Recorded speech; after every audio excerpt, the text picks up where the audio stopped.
7 de la mañana con 15 minutos, estamos ya de regreso en Primera Impresión. Nos acompaña Gisela Dávila, directora general de CIESPAL, para hablar acerca del Foro Libertad de Expresión, Diversidad y Nuevos Escenarios que se desarrolló hace varios días atrás. ¿Cómo está? Bienvenida, muchas gracias. Muchas gracias por la invitación, muy buenos días también a todos quienes nos están viendo a través de la señal. Lo decía, el día miércoles se desarrolló este Foro Libertad de Expresión, Diversidad y Nuevos Escenarios, un evento en el que estuvo presente, pues entre otras personalidades, Edison Lance, también el relator especial para la libertad de expresión de la CIDH, y también estuvo el presidente del Consejo de Regulación, Desarrollo y Promoción de la Información de nuestro país, estuvo usted como directora general de CIESPAL, estuvo también un representante de la CONAIE en el tema de comunicaciones y el presidente de AER, es decir, una diversidad de voces hablando acerca de la libertad de expresión. Bueno, ¿cómo se ve y cómo se evalúa la garantía de este derecho, del ejercicio de este derecho en nuestro país?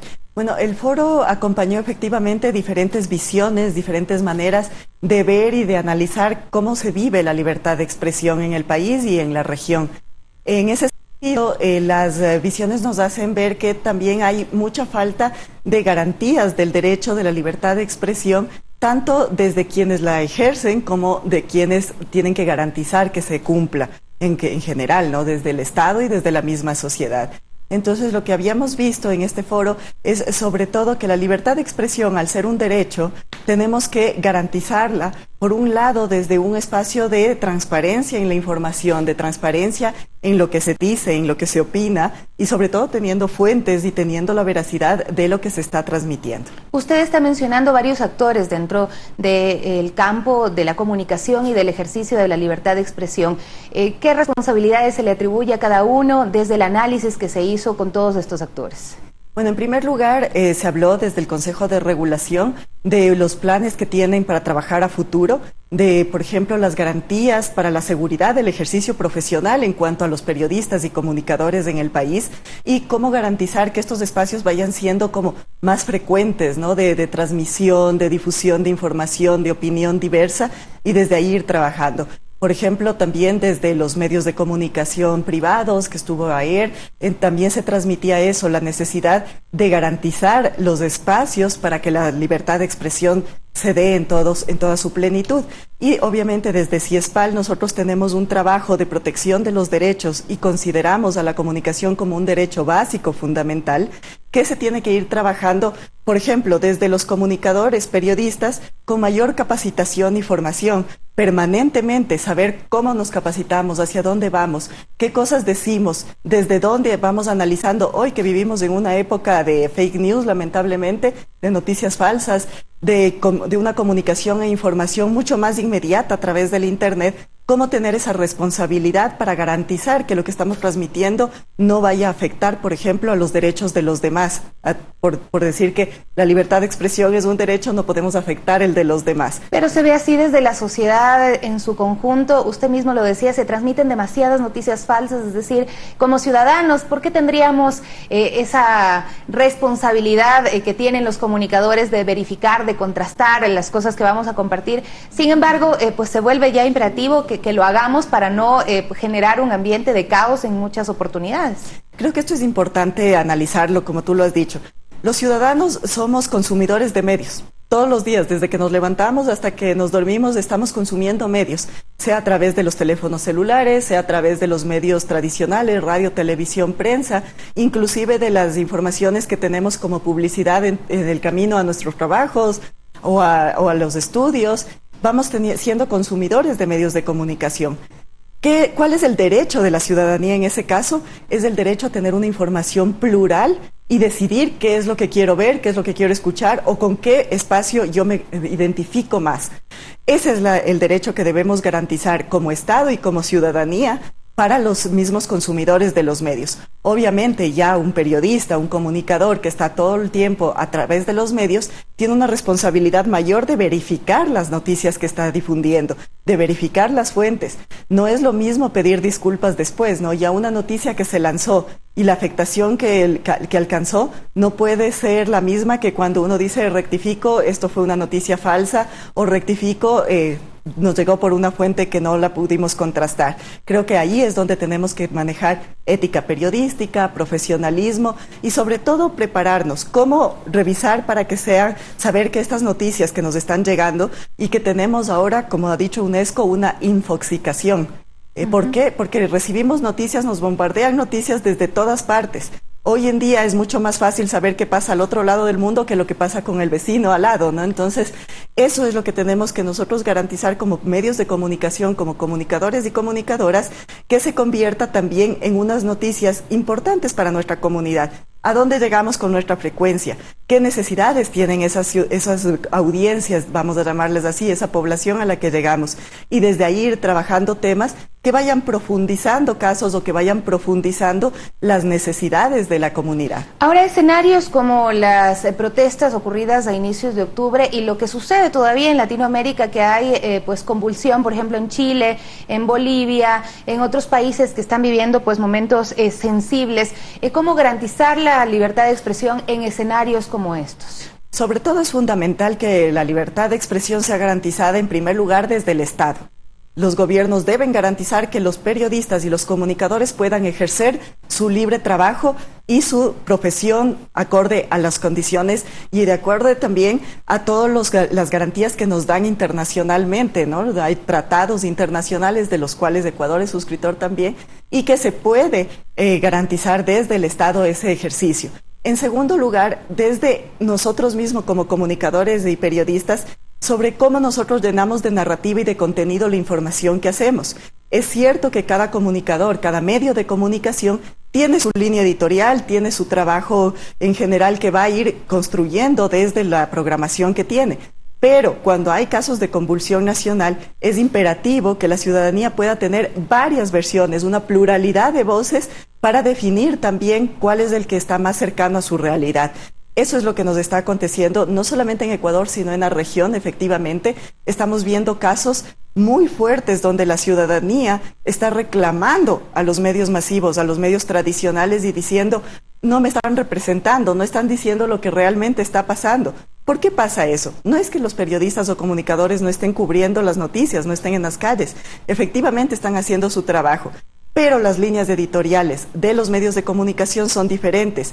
Pero también se genera un ambiente de hostilidad y sucedió en nuestro país, hubo ataques muy fuertes a la prensa, sobre todo en el tema de coberturas, es decir, si no dicen lo que yo quiero que digan como yo lo quiero que digan, entonces me enojo y reacciono de una manera tampoco aceptable, ¿no? Efectivamente, yo creo que esto tiene una raíz y la raíz es que no existe una pluralidad de fuentes en el espectro radioeléctrico. El espectro radioeléctrico es en donde están todas las frecuencias de radio y televisión y que es un espectro que nos pertenece a todo el Estado ecuatoriano, a cada país, ¿no? Le corresponde. Eso significa que este espectro radioeléctrico tiene que representar a la diversidad de públicos y a la diversidad de formas de pensar y de ver el mundo que tiene el país. Por ejemplo, vamos a hablar del Ecuador. Este espectro radioeléctrico, con ya varios estudios de auditoría de concesión de frecuencias, se ha demostrado que tiene una altísima concentración en pocas manos. ¿Qué significa? Que vamos a hablar que el 90% del espectro radioeléctrico se encuentra concentrado en pocas manos y eso significa que la información, la programación, la comunicación que se va a ver a través de estos medios viene de un solo lado y de una sola forma de ver el mundo, no de todos los demás sectores. Al no tener esta justicia en la redistribución del espectro radioeléctrico, la ciudadanía reclama a quienes tienen el espectro y dicen, no me están representando. Pero pagan los platos rotos, digamos, los periodistas, la gente que sale a la calle, el periodista de a pie que tiene un trabajo diario y pues esto sí se debería tomar en cuenta, ¿no? Porque es difícil garantizar, por un lado se pide que se cubra y luego llegan los periodistas y son atacados, entonces, ¿cómo evitar estos excesos? Yo creo que también hay que conversar un poco más con la ciudadanía, cambiar nuestras narrativas, cambiar nuestras formas de acercarnos a la gente. A ver, si nosotros somos un medio que está cercano a la población, que todo el tiempo está acompañando también sus procesos, sus necesidades, sus demandas, Entonces es la misma ciudadanía la que va a cuidar a estos periodistas y a estos medios, porque también se vio casos en donde se trataba de agredir a un periodista y había gente que decía, no, o sea, no, esa persona efectivamente nos está apoyando siempre, siempre nos está acompañando, no es solamente de ese momento, eso es lo que tenemos que hacer. Los medios de comunicación deben ser mucho más cercanos a la ciudadanía, mucho más cercanos a la población. Ahora, hay que rechazar absolutamente cualquier agresión hacia un periodista, hacia cualquier ser humano en realidad, pero sobre todo cuando tenemos el cartel de prensa, no podemos ser agredidos simplemente porque estamos viendo de una sola forma o de algunas maneras un hecho que está pasando, ¿no? Un acontecimiento social. Ahí es a dar y hacer un llamado a la ciudadanía. Ustedes, como consumidores de medios de comunicación, también tienen la posibilidad de decir a los medios, queremos este tipo de programación, queremos esta información, demandamos y exigimos estas formas de comunicar, entendiendo que no todos los medios de comunicación tienen la misma línea que yo la tengo. Por eso es que decíamos, si tuviéramos muchos medios de comunicación, con diferentes formas de ver la realidad, lo que sucede, entonces ahí sí tengo como consumidor el derecho y la garantía de decir cambio de canal, cambio de radio, leo otro periódico. Pero si tenemos una concentración, así yo cambie de canal o de radio, yo no voy a poder tener otro mensaje. Este es uno de los temas que usted plantea como todavía una falencia en nuestro país y que sucede todavía en toda Latinoamérica, el tema de las frecuencias y la propiedad de los medios de comunicación. ¿Qué más faltaría para que se pueda efectivamente garantizar el derecho a la libertad de expresión cuando ya se han hecho reformas a la ley de comunicación, que ha sido uno de los pedidos en nuestro país, cuando se ha eliminado ya la Supercom, es decir, se han dado algunos pasos que desde el mismo gremio de comunicadores se venían pidiendo desde hace tiempo? También yo creo que es una responsabilidad de los medios de comunicación en sí. Quien es tiene un medio de comunicación, quien tiene una concesión temporal de la frecuencia radioeléctrica, tiene la responsabilidad de cuidar a sus periodistas y comunicadores y tiene la responsabilidad de cuidar con los códigos éticos también que tenemos los periodistas, sobre todo su seguridad, su garantía de que cuando sale a la calle tenga el equipo necesario, tenga las condiciones necesarias para operar. Por ejemplo, también hay un tema muy complicado de salarios, de cuánto se puede pagar, hacia dónde, cómo se precariza también la labor de los periodistas y comunicadores. Creemos que hay que garantizar esto y sobre todo garantizar la capacitación y formación continua de los comunicadores y comunicadores. Para finalizar, ¿cuáles son esos nuevos escenarios de los que se hablan para el ejercicio de la libertad de expresión? Bueno, se habla también de los espacios que nos está ofreciendo el Internet hoy en día.